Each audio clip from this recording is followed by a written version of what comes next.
नमस्कार दोस्तों, एक बार फिर से स्वागत है आपके अपने YouTube चैनल के एक और प्रेस वीडियो में। देखिए दोस्तों, आज की वीडियो में बात करने वाले हैं कि किसी भी महीने का उपस्थिति प्रमाण पत्र आप कैसे बनवाएं ताकि आपके सेंडबैक नहीं आए, किस प्रकार उसको भरना है, कैसे उनको अपलोड करना है, सारी चीज़ों के बारे में आगे बात करने वाले हैं। जो भी अब तक सेंडबैक आए, किन किन चीज़ों के अंदर सेंडबैक आए, उन सारी चीज़ों को ध्यान में रखते हुए और जो अभी हाल ही के अंदर नए नियम आए थे उपस्थिति प्रमाण पत्र को लेकर, सारी चीज़ों को ध्यान में रखकर इस वीडियो में बताया गया है। और ये डिस्पैच या क्रमांक नंबर क्या होता है, ये आपको कहाँ से मिलता है, चाहे आप ज्वाइनिंग प्रमाण पत्र देख लो या फिर उपस्थिति प्रमाण पत्र देख लो, दोनों के अंदर ये आपको लिखना होता है। तो आपको ये कहाँ से प्राप्त होता है, इसको कैसे लिखें, और दोस्तों छुट्टियाँ उपस्थिति प्रमाण पत्र में कैसे लिखनी होती है, सारी चीज़ों में आगे बात करने वाले हैं। तो चलिए दोस्तों, वीडियो को स्टार्ट कर लेते हैं। देखिए, सबसे पहले बात करें कि आपको कौन से वाले फॉर्मेट में अपलोड करना है। तो देखिए दोस्तों, इस तरह का जो एक फॉर्मेट है आपको इसमें अब अपलोड करना। पहले इससे पहले एक फॉर्मेट आता था, अब उसमें आपको अपलोड नहीं करना है।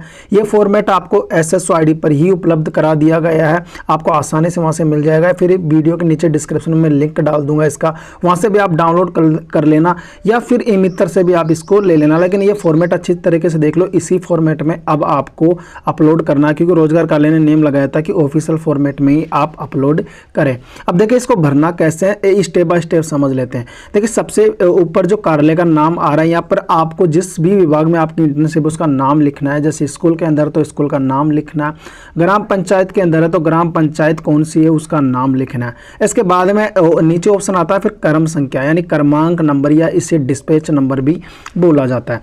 काफी लोगों के यानी कि ज्यादातर सेंडबैक इसी के अंदर आता है, लोग इसे नहीं लिखते। देखिए, पहले बात करते हैं कि क्रमांक नंबर होता क्या है। देखिए, जिस विभाग में आपकी इंटर्नशिप है, जैसे स्कूल के अंदर है, तो जैसे आप स्कूल के अंदर ज्वाइनिंग करते हो तो आप एक रजिस्टर के अंदर आपकी एंट्री की जाती है। उस रजिस्टर के हिसाब से यहाँ पर आपको कौन से क्रमांक के नंबर पर आपको ज्वाइनिंग करवाया गया, उसके हिसाब से वो संख्या लिखते हैं। ये विभाग वाले खुद लिख देते हैं, उन्हें आप बोलो कि हमारे यहाँ पर डिस्पैच नंबर या क्रमांक संख्या लिखना है, वो खुद लिख देते हैं, इसके बारे में वो जानते हैं। लेकिन क्रमांक संख्या डिस्पैच नंबर लिखवाते समय एक चीज का ध्यान रखें, काफी लोगों की पिछली बार सेंडबैक आया था कि SPL लिख के फिर अगर कुछ क्रमांक नंबर लिखते थे तो उसके अंदर सेंडबैक आया था। SPL वाला मान्य नहीं है, तो आप सीधा ही नंबर लिखवाएं, SPL वगैरह नहीं लिखवाएं। इन चीजों के बारे में इसमें ध्यान रखें। इसके आगे ऑप्शन आता है डेट का, जिस दिन आप ये बनवा रहे हो उस दिन की यहाँ पर डेट आती है। लेकिन डेट के अंदर भी इसमें अब की बार बताया गया था कि डेट किस फॉर्मेट में लिखनी है। जैसे कि अगर मान लो अगर 7 तारीख है तो उसके आगे 0 भी लगाना है, यानी कि 1 से 9 तक अगर कोई तारीख है तो उसके आगे 0 आपको लगाना है, 2 डिजिट में आपको डेट लिखनी होगी। तो 1 से 9 तक अगर कोई संख्या आती है तारीख की तो उसके आगे 0 लगाए फिर लगाए, जैसे 05 या फिर 08 या फिर 09। जैसे 10 तारीख होती है तो ऑटोमेटिक 2 डिजिट हो जाते हैं, उसके आगे फिर कुछ लगाना, सिर्फ 10 लिखना। इसके आगे महीने में भी ऐसा ही करना है, जैसे कि 9वां महीना है उस तक तो आपको आगे 0 लगाना है। अब जैसे 10वां महीना आएगा फिर आपको 0 नहीं लगवाना। जैसे अभी मान लो कि उदाहरण के तौर पर जुलाई के आप बनवा रहे हैं तो 07 वहां पर आप लिखोगे, उसके बाद में आप ईयर तो लिख ही दोगे 2022। इसके बाद में ऑप्शन आता है आपका नाम का, आप नाम अपना लिख दोगे, पिता का नाम लिख दोगे, निवासी लिख दोगे, तहसील आप लिख दोगे, विधानसभा क्षेत्र आपका कौन सा वो लिख दोगे, और डिस्ट्रिक्ट जिला लिख दोगे। और ये रोजगार कार्यालय पंजीकरण संख्या, काफी लोग इसमें भी कंफ्यूज हो जाते हैं। देखिए, ये आपके रजिस्ट्रेशन नंबर ही आपको यहाँ पर लिखने होते हैं। इसके बाद में देखिए बात करें तो दिनांक ऑप्शन आता है, फिर ये दिनांक का ऑप्शन आ गया, इसके अंदर भी क्लियर कर देता हूँ। दिनांक जैसे मैंने ऊपर बताया कि डबल फॉर्मेट में लिखनी है, इस बार काफी क्लियर कर दिया गया था, रोजगार कार्यालय की तरफ से मैसेज भी आया था इसके बारे में। तो आपको जैसे ऊपर बताया कि डबल डिजिट में लिखनी है, जैसे 03 या 05 या 08, इस तरीके से आप लिख दो। लेकिन दिनांक कैसे लिखनी है, इस चीज के बारे में बात करते हैं। देखिए, जिन्होंने मान लो कि जिस महीने के आप अटेंडेंस बनवाने जा रहे हो, अगर उसी महीने में अगर आपने ज्वाइन किया है तो शुरू वाली जो फर्स्ट दिनांक है इसके अंदर आपकी वो ज्वाइनिंग डेट आएगी। इसके बाद में जो लास्ट वाली दिनांक है इसके अंदर हमेशा महीने की लास्ट तारीख आएगी। अगर वो महीना 30 दिन का तो 30 तारीख आएगी, अगर वो महीना 31 दिन का तो 31 तारीख आएगी, अगर वो महीना 28 दिन का तो 28 तारीख आएगी। लास्ट वाले में तो क्लियर है।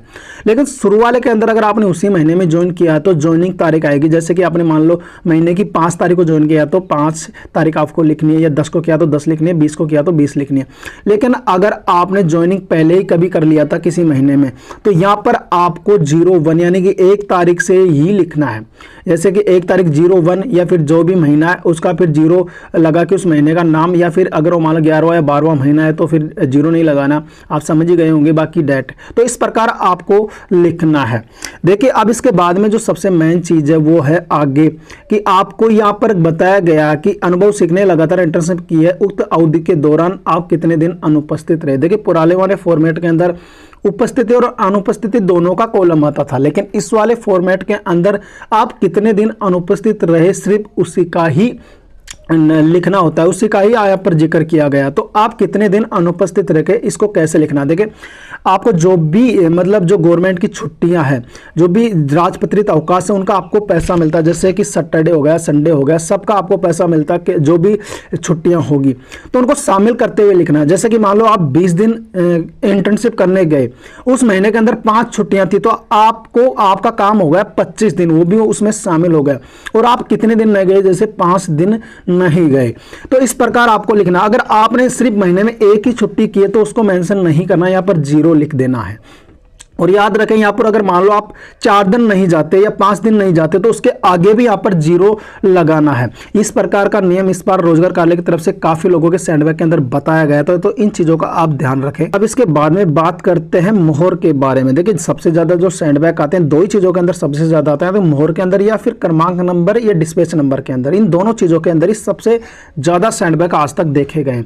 अब डिस्पैच नंबर के बारे में तो आपको मैंने बता दिया कैसे लिखवाना है, लेकिन इसके बाद में मोहर के बारे में बात कर लेते हैं। देखिए जिस विभाग में आपकी इंटर्नशिप होती है उस विभाग के उच्च अधिकारी से आपको मोहर लगवानी होती है। जैसे स्कूल के अंदर है तो प्रधानाध्यापक की, और याद रहे अगर आपकी ग्राम पंचायत के अंदर है तो वीडियो की आपकी मोहर लगी, ना कि सरपंच की। सरपंच की मोहर मान्य नहीं है। काफी लोगों को मैंने कई बार बता दिया कि कई लोगों को ये मान्य हो गई है, लेकिन ये मान्य नहीं है। गवर्नमेंट अधिकारी की मोहर ही मान्य होती है और सरपंच गवर्नमेंट अधिकारी नहीं होता है। आप भूलकर भी सरपंच की मोहर ना लगवाएं। हो सकता है आपके पहले 1-2 बार मान ली गई हो, लेकिन उसका रीजन अलग था। उन्होंने जल्दीबाजी में उनको बिल बनाने के चक्कर में उन्होंने अप्रूवल कर दिया, लेकिन अब ऐसा नहीं होगा। देखिए मोहर, सबसे पहले मोहर में ध्यान रखें कि मोहर क्लियर आनी चाहिए। देखिए अगर आपकी धुंधली वगैरह मोहर आएगी तो आपको वो वापस सेंडबैक कर देंगे, तो क्लियर मोहर होनी चाहिए। और इस बार जो मोहर के अंदर काफी नियम लगाए गए कि जो जिसकी भी आप मोहर लगवा रहे हो उस मोहर के अंदर उसका नाम होना चाहिए। देखिए आप इस प्रकार देख सकते हो, इस मोहर के अंदर बताया गया है कि ये इसका अंदर समय सिंह इसका नाम है, तो इस मोहर के अंदर इसका नाम आ रहा है। अगर उसका नाम मोहर के अंदर नहीं है तो जस्ट ऊपर उसका नाम उनसे लिखवाएं और साइन अलग से करवाएं, और साइन करवाने के बाद में उसका मोबाइल नंबर भी लिखवाएं। जैसे आप स्कूल के अंदर अगर आपकी इंटर्नशिप है तो प्रधानाध्यापक जी के मोबाइल नंबर भी आपको वहां पर लिखवाना है, तभी इस बार मान्य होगी। और एक चीज और बताएं, इसके अंदर आपकी जो राइटिंग होनी चाहिए वो क्लियर शब्दों में होनी चाहिए। गड़बड़ी या फिर आपका व्हाइटनर या फिर कुछ भी गड़बड़ी मान्य नहीं होगी। तो आप इसको क्लियर तरीके से बनवाएं, किसी भी तरह का व्हाइटनर या काटापीसी इसके अंदर नहीं करें। देखिए मैंने आपको भरना बता दिया, बात आती है अपलोड करने की। देखिए इसको अपलोड कब किया जाता है। देखिए मान लें आप जिस महीने को उपस्थिति प्रमाण पत्र बनवाने जा रहे हो उस महीने के अगले महीने के, यानी कि अभी मान लो जुलाई के आप बनवा रहे हो, तो अगस्त की 1 तारीख से 5 तारीख के बीच आपको इसको अपलोड करने का SSO ID पर ऑप्शन मिल जाता है ऑटोमेटिक ही अटेंडेंस वाले ऑप्शन के अंदर।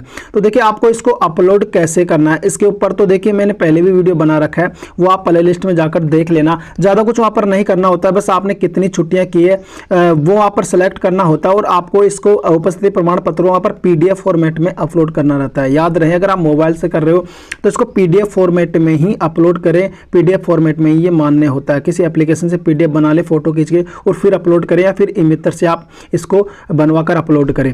देखिए एक चीज़ का और ध्यान रखें, पिछली बार एक सेंडबैक और आया था कि 1 तारीख से 5 तारीख के बीच का इसका समय होता है, उसी समय के अंतराल में इसको अपलोड करना है। देखिए पिछली बार एक अटेंडेंस के अंदर सेंडबैक आया था, मैंने पिछले किसी वीडियो में बताया भी है।